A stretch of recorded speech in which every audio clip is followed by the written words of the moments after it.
जय भोलेनाथ भगवान कर इच्छा पूर्ण हो जगतर कल्याण हो हर महादेव शुणु आज्ञा गोटे कम करेंगे भिडियो समस्त मेसेज करते कही भी माँ टे पूर्णिमा किसी कहतु शुणु आज्ञा जेहेतु व्यस्त अच्छी मुझे तो लंग भिड कर सर्ट भिड मध्यम कहूँ कि सेम कथा आप गोटे कम करेंगे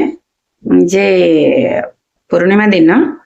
संध्या 5टा ରୁ 6ଟା भितर संध्या दे सारा पर आमर मेहंदी पत्र को शिले बाटे माने पत्थर मध्यम बाटिकी जमीती गोटे पूर्व भिडियो पकई सर्च करदे तो से पत्र को आने हाथ में लगेबे मथारे टिपा भी देवे पादरे लगेबे शरीर पे बहुत भल बुद्धि पे बहुत भल सब इम्पोर्टाट कथा है कौन ना तंत्र दूर हुए एनर्जी मिले तंत्र मध्यम जो मानकर बड़ी माने शरीर बड़ गुड़ा कमजोर हो जाए से सब जिन एक्टिव हो जाए कि गोटे पाली आज्ञा हबन बहुत थर करिए करेंगे तो सांगे सांगे रेजल्ट कि मिल पादरे करतु हाथ में भी करतु मेहंदी पत्र घर पूजा भी करतु बाकी संगे क्षमा करिए